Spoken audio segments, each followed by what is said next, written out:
Hi, welcome to my YouTube channel. Grace Alana here, Grace the Astrologer. Now, you are in for a treat. It is December 1st as I am recording this video, and that means that we are doing 25 days of astrology here on this YouTube channel. So every day of, well, not every day of December, but from today until Christmas, every single day, I will be posting and uploading one video. Maybe I'll upload more, it depends, but one video every day that will be about random astrology topics. I'm gonna be honest, I'm trying to get this channel monetized. I'm really close, and I know that I can do it by the end of the year. So if I gotta make a video every day to help ensure my chances, so be it. So yeah, there's going to be a bunch of random astrology videos. There's going to be placement videos like today where I'm just breaking down, signifiers of certain things. I'm going to be doing celebrity videos. There's going to be horoscopes for major transits. There's just going to be random specific placements. Like there's going to be a little bit of everything, as you can see what I already upload on my YouTube channel. So good mix of entertaining but also informational content. Y'all have been asking me to break down how to read your chart. That video is going to come.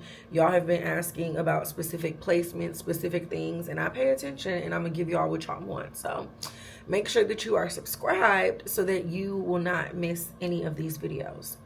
Now, also, before we get into today's video, I also want you to, connect with me. Moon Root Mommy is my name on here, but Moon Root Mommy is also where you can find me on other platforms. Instagram, Facebook, TikTok, Threads, X, Moon Root Mommy. Also, subscribe to my Patreon. For $15 a month, you get to ask me one question where I can pull your chart and do a little mini reading. I can also pull cards, but if you want to get an astrology reading from me, like little basic questions, you don't have a whole lot of money, my Patreon is a great way to tap in with me. And also, you can book a reading. The links to all of these things will be in the description, but moonrootmommy.com to book a birth chart reading. Any question that you have about yourself, your life, your chart, I can answer if you book a reading. So tap in with me. Now, let's get into today's video, which is going to be late bloomer astrology placements. Now, I want to say that these are all based on my personal opinion. You could have some of these placements and not be a late bloomer. You can have other placements and be a late bloomer. So if you have any placements or anything that I did not mention, I love to have a conversation in the comments. Let me know what you think. Does this apply? Does this resonate? Talk to me. But yeah, let's just get into it. Also another thing, when I make videos about this, like people get so sensitive and touchy. I'm not a late bloomer. I don't care. Like, I don't care what you are. I don't care what you got going on. Like, this is about what I think. And if it doesn't apply for you, like, that's fine. Live your life. Now, starting with Saturn. Saturn, a lot of these things are going to be related to Saturn because Saturn is the planet that denies things. Saturn is the planet that represents blockages, delays, challenges, and restriction. But also Saturn represents time and Saturn represents patience. So a lot of times where Saturn is in your chart, that specific house, or, the houses that Saturn rules, those areas of life can be areas where things can happen later, or it might take you time to have those things. So we're really starting with Saturn. A lot of this is Saturn related or Saturn activated. So yeah. So Saturn in angular houses. The angular houses set the tone for your entire life. So if you have Saturn in one of the angular houses, which is the first house, the fourth house, the seventh house, or the 10th house, that can really slow you down, or that can really make things happen for you later. So the first house is the house that represents you. It's the one and only house of the zodiac that is all about you, yourself, and your stuff. So when you think about somebody who has Saturn in the first house, like these people are reserved. These people are shy. These people might have a lot of fears or insecurities or things that hold them back, and they might have to really tap into themselves and their energy and, grow into themselves and, take the time to work on themselves so that they can have the things that they want and so that they can do the things that they're trying to achieve. But yeah, Saturn in the first house can make a lot of things in life just happen for you more slowly. The fourth house is the house of your roots, your home, your family. Having Saturn in the fourth house can make things happen later when those areas, like Saturn in the fourth house could be somebody who gets married or has children a little bit later, an older parent. Or Saturn in the fourth house can make it maybe take you a longer time to obtain property or to buy a home or to really get established and like settle yourself and get things together for you, because the fourth house is your roots.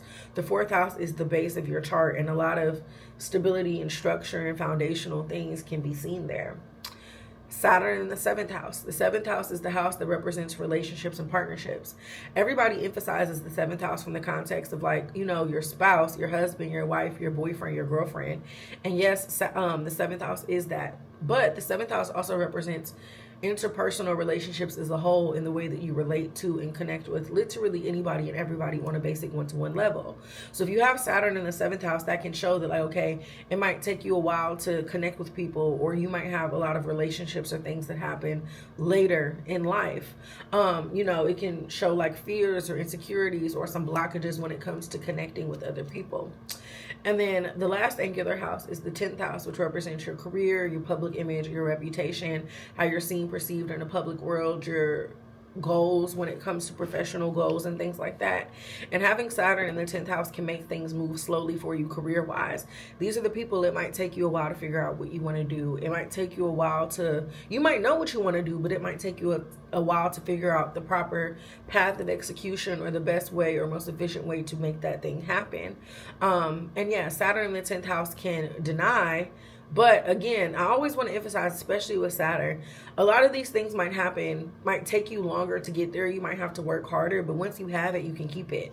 So yeah, Saturn in the first house, you might be a late bloomer. It might take you you might be really shy, and it might take you a long time to tap into your personality. But once you do, you're strong. People look at you as a thought leader. People respect you. You have a sense of authority.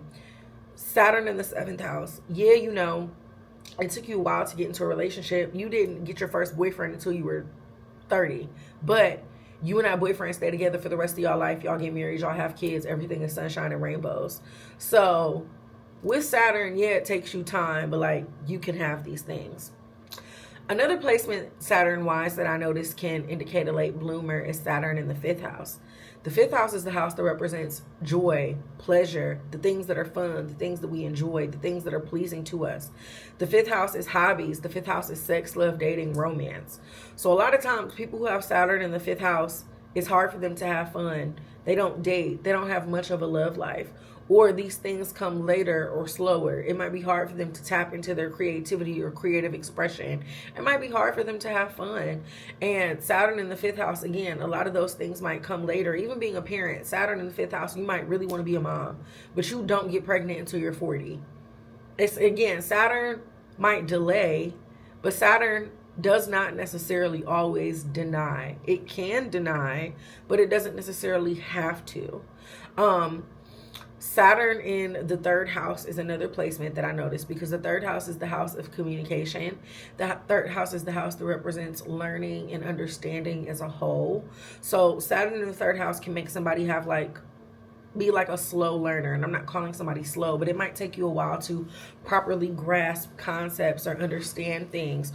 Or when it comes to like, the 3rd house is also on a deeper level, a house that can be associated with your deepest, closest personal friends and connections, because again, communication is focal there. So having Saturn in the 3rd house can make you not necessarily speak up for yourself, or not necessarily be super assertive. Or again, there could be some challenges or things that happen, or disabilities when it comes to learning.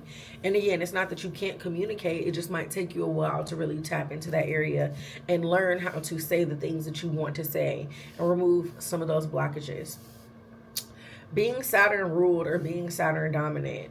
So if you're a Capricorn or Aquarius rising and Saturn rules your chart, again, some things are going to take longer for you, because Saturn, the planet of time, is the planet that rules everything for you in your entire life. Even again, being Saturn dominant, having an Aquarius stellium, having a Saturn stellium, even if you want to get more specific, like having Saturn aspecting certain things, if you have Saturn, right, if you have Saturn and Venus exactly at the same degree, again, it might be hard for you to have fun. It might be hard for you to connect with things. It might be hard for you to find love. Those things might take you a longer time. If you have Saturn conjunct Mars, you might have to work with your physicality.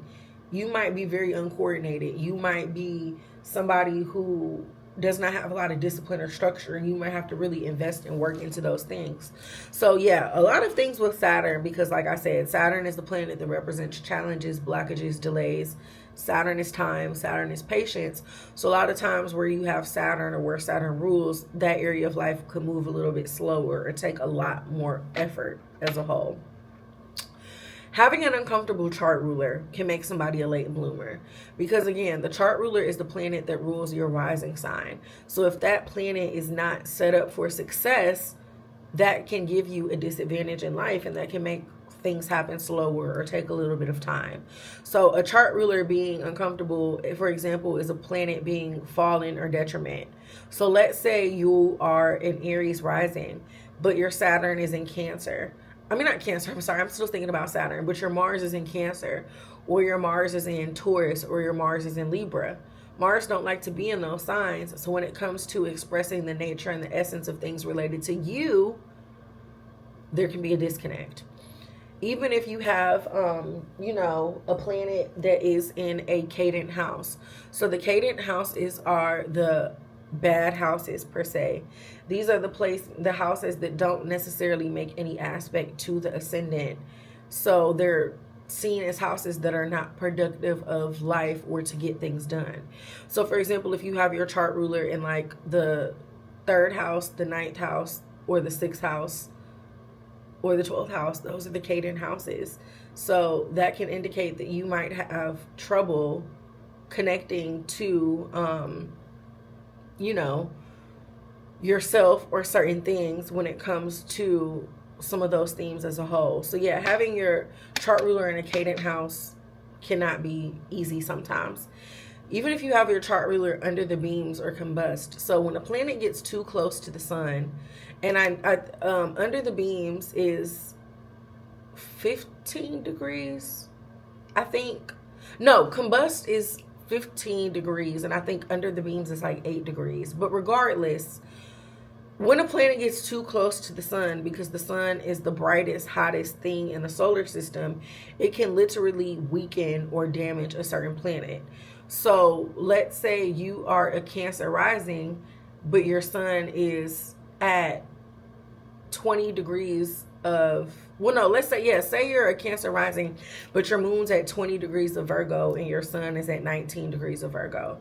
Your rising is it's afflicted, it's combust. So again, when it comes to some of your personal things or getting things done in your life, that might be a challenge because the planet is not as strong or supported as it could naturally be. Also, if your chart ruler is afflicted by Saturn or Mars, that can cause some struggles or some challenges. So even, for example, if you are a Virgo rising, but your Mercury is conjunct Mars or it's squaring Saturn, that can bring some disadvantages when it comes to your life as a whole. Or if your chart ruler is retrograde.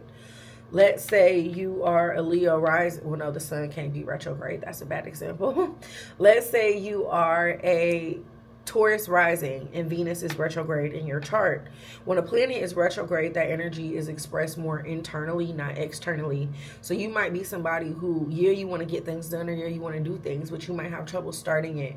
You might have trouble seeing things through, or you might have trouble putting things actually out there and making that inward momentum turn outwardly.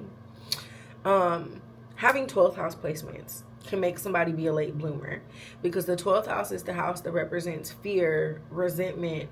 No, I'm thinking of the 8th house, but the 12th house is the house that represents like fears, insecurities. It's the house of self-undoing. So that can even literally indicate like you might be getting in your own way. But a lot of times 12th house placements, you guys are like overanalyzing things. You keep a lot of things in your head. You don't put things out. And again, because the 12th house does represent mental health and a lot of heavy things, there's a lot of stuff to unpack sometimes with those placements in order for you to really be successful and to tap into the full potential of those specific placements. 8th house placements as well. The 8th house and 12th house are the two darkest, deepest houses of the zodiac, and they're not easy to deal with. They have some overlapping things. That trauma can also be seen in the 8th house. Fears can be seen in the 8th house. The 8th house is resentment as a whole.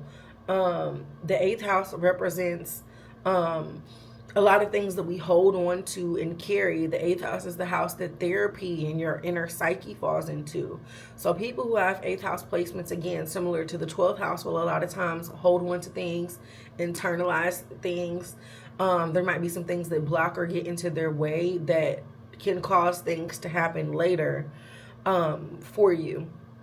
Also thinking about Chiron in the 1st house is also a placement that I could see making somebody be a late bloomer, because again, the 1st house is the house of self. Chiron is a placement that's associated with like wounds, traumas, fears, insecurities, things that you have to unpack and work through. And again, if you have Chiron in the 1st house, there's a lot of self-work that needs to be done until you can really tap into your fullest potential. Same thing with Sun and Chiron aspects, because the Sun is the planet that represents you and how you express your energy outwardly. So if you have Chiron conjunct the Sun or squaring the Sun or something like that, that can indicate that, you know, there's work to do for you to tap into your fullest potential, and it might take you time to process or unpack or to deal or work through some of those things. And also, last on my list, I would say heavy fixed energy. Scorpio, Aquarius, Taurus, and Leo are the fixed signs.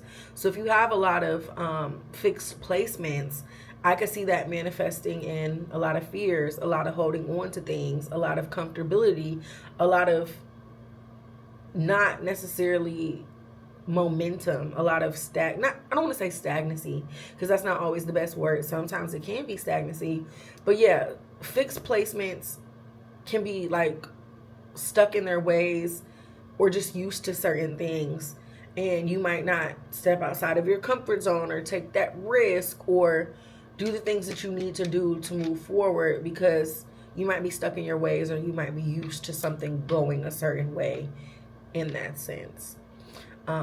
So yeah, let me know what y'all think. Are you a late bloomer? Do you have some of these placements? How have they manifested for you? Are you a late bloomer? And like I said in the beginning of the video, you don't have any of these placements. What in your chart do you think contributes to you being a late bloomer? Or what are some other placements or things that you think could indicate somebody being a late bloomer that you think I missed? Please let me know. Like I said, we got 24 videos left. I'm open to so many different suggestions. If anybody wants to also give me things too that you want to hear me make videos about for the 25 days of astrology, or just in general, what else do you want to see from me as a whole? Thank you for watching. I love you down. Make sure that you subscribe to this channel. Make sure you follow me on all the platforms. And all of the links are in the description if you want to book a reading and connect with me. I love you. Thank you again for watching. And I'll see you in the next video. Mwah.